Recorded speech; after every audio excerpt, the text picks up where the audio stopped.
বাজার সদাই কিছু নাই কে কিচ্ছু নাই নুন তেল তরি তরকারি কিছু নাই তেল ব্যাগ রে আমি আইন দিন ডিম বেচতে আজকে এতই সময় লাগলো কে কেছে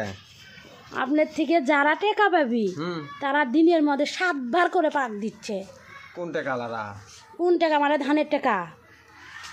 আলাদা ধরেন যে সকাল থেকে 7 বার পাক দিচ্ছে ডিম আজকে হাইটেন 6 টাকা পিস আগে দেখি আজকে ডিম দেওয়া হচ্ছে 350 নাও ডিম দিছো 350 আজকে ডিম দিছি 350 দেখি আপনি কয় টাকা বেচছি দেখো কয় টাকা ডিম বেচছেন আগে ওটা দেখি আগে গোনো ভালো করে গোনো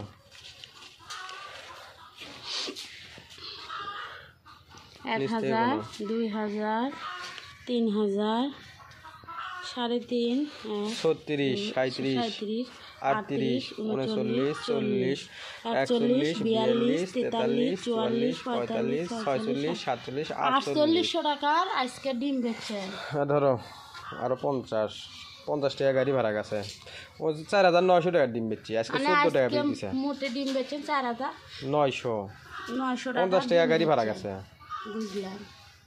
ধানের টাকা আলাদা কয় টাকা বেচবে ধানের টাকা আলাদা তো আজকে পাবে আপনার থেকে 4000 কয় টাকা 40 টাকা এটা কোন ধান আলাও যে 2 লাখ টাকার দা যার থেকে আপনি 2 লাখ টাকা নেওয়া হচ্ছে ধানের উপরে নেওয়া হচ্ছে 10,000 টাকা দেওয়া হচ্ছে 2 দিনে ডিম বেচে 10,000 টাকা দিছি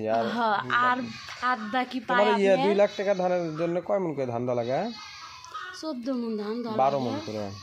আর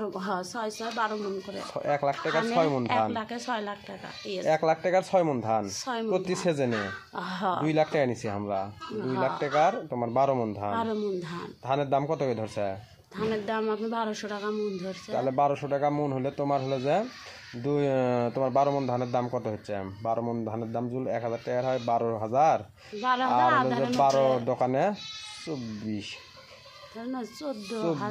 12 আর হলে 2400 14400 কয় টাকা দিছো তাক 2 দিনে ডিম বেচে 10,000 টাকা দিছো আজকে আর তুমি আজকে টাকা পাবে হলে তোমার 4400 আজকে পাচ্ছি 4400 টাকা হ্যাঁ দেখি বাদ দেই 2000 3000 হ্যাঁ 1 2 3 4 5 এতে হলো 4000 আরো 400 টাকা দাও ওটি 1 2 3 4 ধরেন যে 4400 টাকা আজকে ধান টাকা দিলে তোমার 2 লাখ টাকার 12 মন ধানের টাকা ক্লিয়ার হবে হ্যাঁ মানে কেবল ওটা হলো বাজার আছে আজকে ধরেন 4 দিন হলে এরম অভাব চাপ দিছে তা আমি কাকু বাজার সদাই কিছু নাই কে কিচ্ছু নাই নুন তেল তরি তরকারি কিছু নাই তেল ব্যাগ রে আমি আইন দিন কয় টাকা থাকলো দেখো তো 450 আছে 450 টাকা তো বিকালে বাজার করবো 450 টাকা দাম আর তেল নুন মানে আমার এরকম অবস্থা আগে শোনো আগে মনে করছিলাম যে তোমার মাসে যারা 40-50 হাজার টাকা ইনকাম করে তারা কত সুখে শান্তিতে থাকে হ্যাঁ আর আমরা এখন ধরো মাসে এত টাকা ইনকাম করতেছি তারপরেও হচ্ছে না আমার ঘরে কামাই আল্লাহর রহমতে অনেকটাই হচ্ছে কিন্তু আমার ঘরে সংসার মানে অভাব বেশি দেনা আরো কয় বছর লাগবে পরিশোধ করতে আল্লাহ যে কি একটা ফেতনার মধ্যে ফালাছে আমার ঘরে হ্যাঁ দেখি সবই আল্লাহর ইচ্ছা আপনারা সবাই দোয়া করবেন আমরা যাতে আমাদের এই পরিবারের ঋণটা পরিশোধ করতে পারি আমরা মানে যে আমাদের মানে তোমার হয়েছিল কি যে গরুর খামার না করলে তাহলে আর এই ঋণের ভাবছেন আমার এখন মানে দুনিয়ার টেনশন ধরে গেছে